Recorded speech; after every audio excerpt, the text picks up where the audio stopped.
Well, the coronation of the new Oni is the Yoruba land generally, and Ife in particular. Now, because they have a leader now, that will... Simply put, Gura is a beautiful countryside with awesome landscapes. If something differently would be done to the Nigerian textile industries, that our youth will be employed.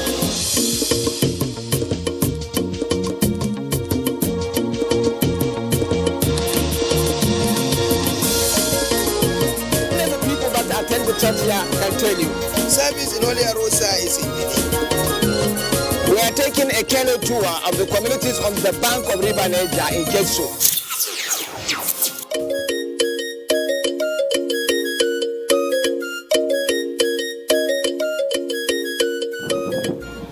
Katsina, the capital city of Katsina State, is a land of heritage. Today, it may look quiet and unassuming, but locked in it are historical details few states in the country can compare. As a matter of fact, among several classes of Nigerians today, no mention of Katsina is ever made without deep and rapid reflections of its contributions to world history, in scholarship, culture, commerce, politics, and religion. Katsina still plays a leading role in these fields. Yet, whatever role it is playing today in these fields, nationally and internationally, they are precursors to what it has achieved over the centuries. Katsina's progress over the centuries came in the full light of history. The ancient city is strategically located along trans-Saharan trade routes. This allowed it contact with the outside world, through which commerce and scholarship, architecture and religion flourished. Katsina has been an old town that has been popularly known for trans-Saharan trade. In fact, trans-Saharan trade routes in Katsina started from where we are, this point. This point is identified as Opar Guga, and the Opar is just there. Now, Opar Guga in Katsina is iconic because it represents the trade that existed between Nigeria and countries across the Sahara for centuries. And in fact, all along these places, the communities that are living here are aliens. People who are coming from Niger Republic, who are coming from Mali, people that are coming from Senegal, because they have been brought here by the trans-Saharan trade route. So, while effectively there may not be trans-Saharan trade in the perspective we know it was centuries ago, the trade is still going on, is still existing, and there are people still coming and reflecting that ancient era. So, we are going to give you a detailed and comprehensive story of this as we move on.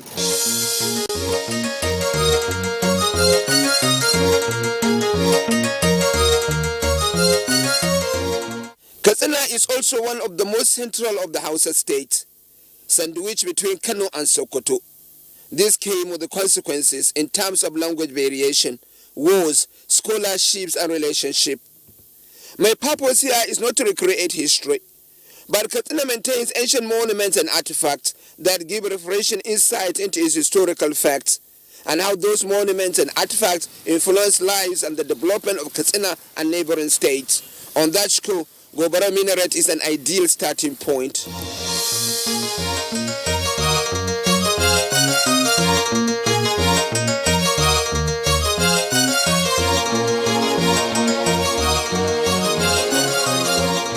This is an architectural wonder that was believed to have been constructed in Katsina around 1348, over 600 years ago. Officials of the National Commission for Museums and Monuments say it is a portion of the first Friday Mosque in Katsina, and it signified the period Islam was introduced to the city. In Katsina State, the Bala minaret is revered, but actually it depicts the earliest religious practice in Katsina State, Islamic religious practice. But then, more than anything, the people of Katsina revere it as a national icon, or an icon that represents Katsina State. In fact, they compare it with the Big Ben in London, the Eiffel Tower in Paris, or the amphitheater in Rome. In fact, the people of Katsina think it in context much bigger than what those nations feel about their monument. This minaret is very important to people of Katsina. It is proud. It's where anywhere you go, you can proud as its past central mosque. To see it as the mosque in the center line of Katsina is the first university in the sub-region in those times. Gobara Minaret is always linked with the efforts of the celebrated Islamic scholar Sheikh Muhammad Abdul Karim Al-Magili and Sarki Muhammadu Korau, the first Muslim ruler in Katsina. Records from Katsina show that at its initial construction, the minaret was over 122 meters or 400 feet tall. The main body of the tower fell at a period in time, and this led to the reduction of the tower to its present height of about 17.11 meters, with a base of approximately 83.36 square meters. The perspectives about Gobaro minarets are unending, like the fact that it was built actually in 1348. To imagine that this building could be constructed in 1348. Malam Umar Danjuma, yes, obviously. Yes. You are from Katsina, this building in 1348, a very long time. Even beyond that, we just take 1348 as a near calculation. But it's beyond that. Because the man who built the Timbuktu Mosque, we think is the man who traveled to Katsina and built Gobaro. And he is also the same person, the architect, who built the Babangani Mosque in Zaria. Yes. So he's an Islamic scholar who is moving around. Yes. It's mosque. Yes, mosque and mosque and probably some rural houses. The catch here is that this masterpiece was built by local builders in Katsina using clay, mud and conical bricks, while dead palim, azara in Hausha, was used for ceiling, doors and windows. A testimony that building technology was rife in Hausa land over 700 years ago. Local builders, craftsmen, those who can use as local building in this state, like Sarki Magina and others. You mean Sarki Magina in Katsina at that time? Yes. Was part of the crew that built this? Yes. Can use as a clay and wood to build it. Okay. Those are the materials who can use the building. So are the materials sourced from Katsina or they have been sourced outside Katsina? We can source it from Katsina, clay and wood. So they are available in Katsina and yes. the people use them? Yes. Gobaro minaret, on the other hand, has similarity with the building designs and pattern of Songhai and Mali. Many scholars say this underscores the history of political relations and transmission of local indigenous language and skills. If you see the trans-Saharan trade routes that starts from Katsina city here to Maradi, to Timbuktu, to Sudan, to Tunisia, this same route is the same that you can travel on through to this village, towns. These people who are also rulers and scholars, or maybe missionaries, Islamic missionaries. Islamic, yes. They are coming through the same route. The same routes. And going through various. And they do trade also, because the Katsina people do trade with these people on the same routes. On the same route. Yes. It is conspicuous that no mosque is around the Gobaro minaret today. It stands alone. What happens to the mosque and at what period? My respondents could not come with a realistic answer. They believed, however, that the mosque which sheltered the minaret attracted students across western and central Sudan and the Maghreb. Later, it served as a kind of university. So it was a university before it is turned into mosque. Oh. You see, Islam has already been established because here it's a center of learning. Before it is even transformed to mosque, it was a university. Learners like Saint Walid and Marana, Walid and Takum were all students here. So Islam has already been established in Katsina before 1338, before Gobaro minaret was built. So the Gobaro minaret was even a later development? Later development. And this is the second or third transformation, because the original building was not like this. So it was rebuilt twice, I think twice or three times, I believe, yes. Oh, you mean we are not seeing the original? We are not seeing the original. We have not, even myself, I have not met the original. I don't think even my father met the original. So. What of the integrity of the place and other things? Oh, very big. Yes.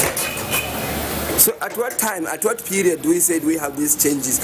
I cannot see a mosque now, I cannot see a school. Yeah, obviously. Well, imagine yes. You see, they said 1338 to date. How many years? Even my great-grandfather was not born. Gobara Minaret used to be the highest building in ancient Katsina and environs. In 1927, Emir Muhammad Dikko commissioned some Katsina master builders to rebuild the minaret. The minaret as it stands today is the product of that exercise. The minaret, apart from serving purposes of scholarship and Islamic learning, was used as a watchtower. Custodians of Gobara Minaret say the edifice attracts scores of students, scholars and tourists all year round. In truth, this monument will never fail to capture the minds of its visitors on the strength of its architecture, aesthetics and history. There are concerns, however, with the maintenance of this national monument. At its deep recesses, birds, bats especially, have taken over. The places stink of their feces. Their clumsiness are no addition to the beauty of the place. These can potentially drive away visitors. Moreover, the rooms along the minaret's elevation are barely given any care. If only this national edifice can enjoy more serious concern. Earlier, we established how trans-Saharan trade routes terminate at Opal Guga. Trade across the Sahara has shaped relations between Katsina and the outside world for centuries. One of the biggest monuments to this relation is obviously the market in Jibia, some 15 kilometers north of Katsina. Jibia market has been there for centuries. It is precisely located at the foot of the trans-Saharan trade routes. In modern day, it is a border market, and although in Nigeria, Niger Republic is barely a kilometer away. Up to this day, Jibia market maintains its multicultural and multinational patronages. Officials of the market say 40% of the people who come to the market Saturday through Sunday are foreign nationals. An estimated 30% come from Niger Republic, 10% from Mali, and countries along that route.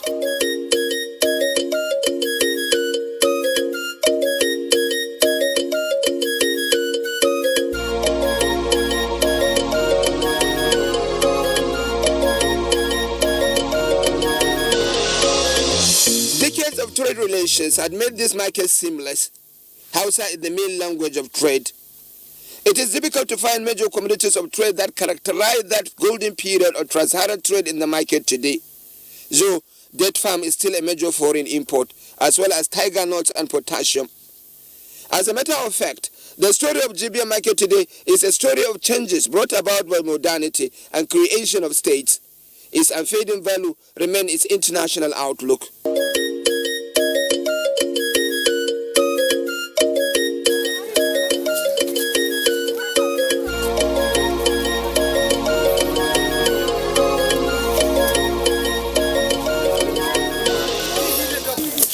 It was during the period of trans-Saharan trade, trekking on foot and beasts of burden are still being used to arrive the market. There is, however, the intervention of automobiles now. Vehicles like this one, fit for the crossing of the Sahara.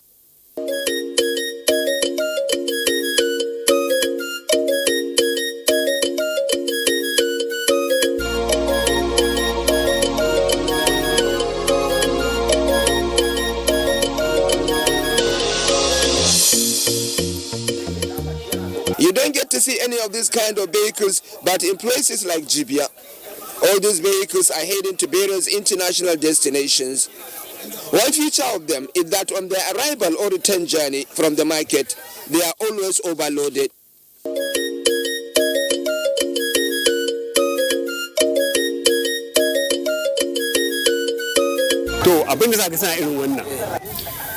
The reason you see overload like this is simple. In many of the routes, only one vehicle passes through, so if a person misses it, he missed market that week. He has to wait for another week. This is why you see a vehicle with over 30 people and fully packed with goods. Yes, there are fears, but accidents are rare happenings. But I admit there are elements of recklessness. The overload is not only in human content, but also in the items purchased. Of particular interest to me were rubber gallons strapped to the body of vehicles containing highly inflammable commodities like petroleum, kerosene and gas. Many of these commuters come to the market from villages, not cities. They bring mostly grains to the markets. Going back, they buy kerosene, gas for their engines, sugar canes, sweet potato, and other items they don't have across. Generally, this market is closer to them than their markets in Nigerian Republic. This is why every week you find scenario like this.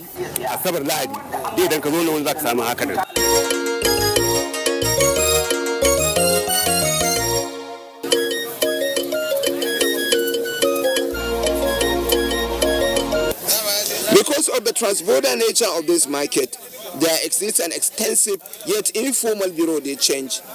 This exchange center is the engine of trade in Jibia market.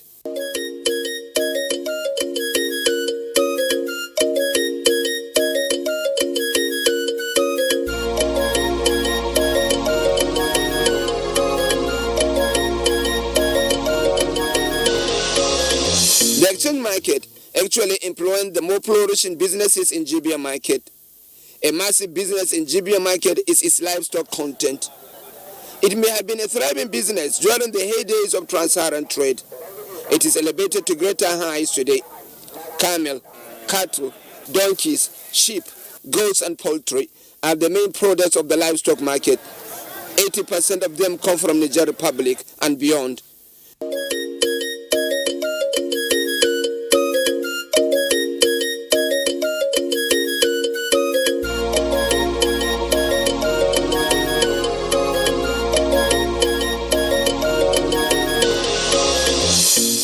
We arrive at the market when something different is happening to its livestock segment, and it is changing the behavior of the market.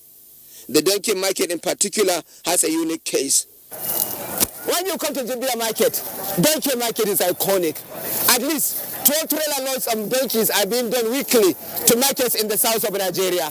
But now the donkey market is depleted. You can look at the market. There are no donkeys. In fact, the available donkeys cannot make up out to one trailer. There are so many reasons attested to it. Many people are saying that there is a law now in Niger that the donkey should not be imported to Nigeria. The reason why we should talk to the dealers. Thank you.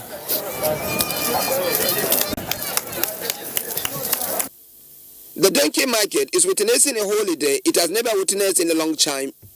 And major dealers and unit buyers are complaining. Samaila Ilyas has been a dealer of donkeys at Jibia market for close to 20 years. It has been a successful business for him and they have been doing fine. They have been relating with the people of so well. But now he's one of the people who says that donkey importation to Nigeria is no longer happening. What we hear is that Niger Republic has stopped donkey exports. They complain that the export is ending their donkey population and their subjects don't get the donkey for their agriculture and domestic chores. We used to load 20 trailers of donkey in this market every week. This week, not a single trailer. For 28 years, this man said donkey business in Jibia had been his life. Now the market is dying. He is thinking of going back home to start farming. Well, Yahya Ilu here is one of the dealers who buy donkeys in bulk from Jibia market, load them in the trailer and take them to the south. Today, Yahya Ilu is in the market. He could not even find 5, not talk of trailer to take to Jibia. What is the problem? Almajiri. Kai kana loading jakuna. Wannan gaskiya ne. A trailer. Ka kai su kudu ko? Izambo ba?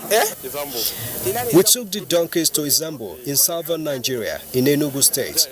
We learned the president and legislature in the Nigerian Republic have stopped donkey exports to us, afraid that their donkey would finish. I load 6 to 10 trailers of donkey every week to Enugu. This week, not a single one is loaded.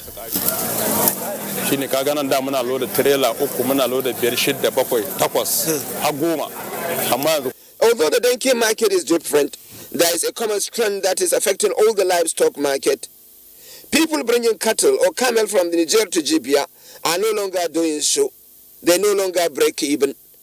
The market, which week in, week out, see tens of trailer loads of sheep, goats and cow leave for market across Nigeria, are no longer loading.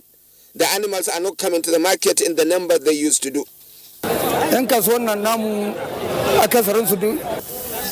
Most of our trading partners are our brothers from Niger Republic. We can't do without one another. They bring the livestock, And when they do so, the market would fill. It so happens now that the people of Niger would use Sefa to buy livestock from home. The moment they bring the animals here, when they sell and exchange Naira currency, they record losses. They don't break even. Many have stopped the business. Some now buy fair animals here and take it to Niger and gain profits.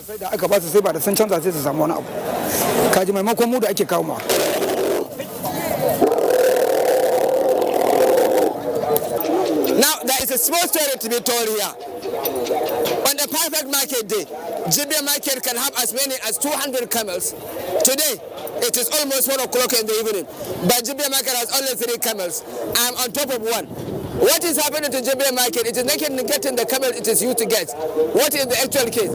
Many people here have different theories. Many have different stories. So, but what are these stories? Let me calm down. We'll get the stories in detail.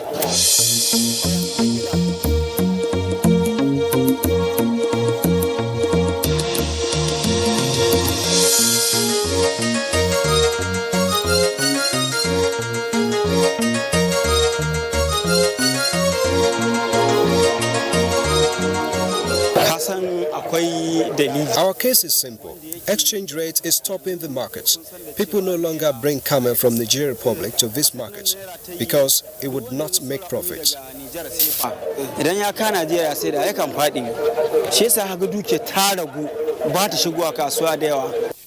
Although the situation in Jibia market is sending many out of business, there are ongoing efforts to revive the market, even as major interest groups appeal for their country's intervention on the matter. What we always tell our people is that we are going to carry their complaint to the higher authorities.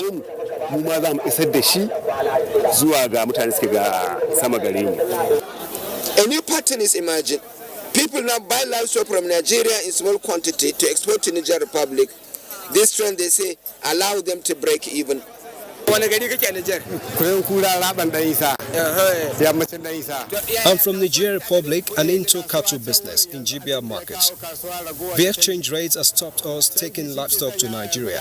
Now people are taking livestock from Nigeria to Niger. The case is, a 200,000 naira worth of cattle from Niger would be less in value in Nigeria. But if it is a reverse case, the cattle would worth approximately 270,000 naira. It is a year since I brought any animal to Nigerian markets. I used to bring 20 to 30 cattle every market day. Now I'm back home doing the business there.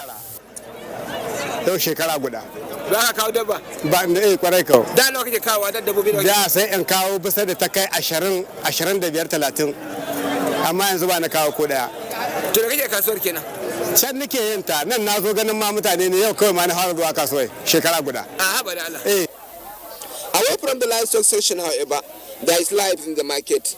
There is unhindered human interaction, such that you can scarcely identify the nationality of any person standing apart.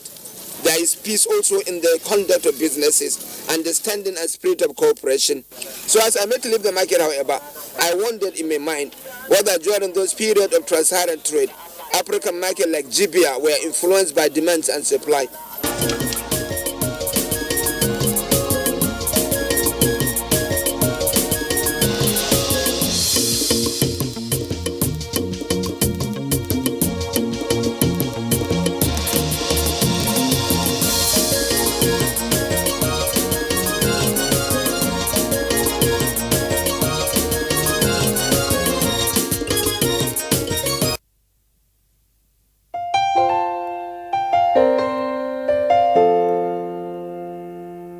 My brother, my sister, papa, mama, and pikin. Corona, no big pass us. We go fight time, we go win. As long as we remember to always do the right thing. Wash your hands, love each other, we go win. Oh. Corona, na the virus, we the worry.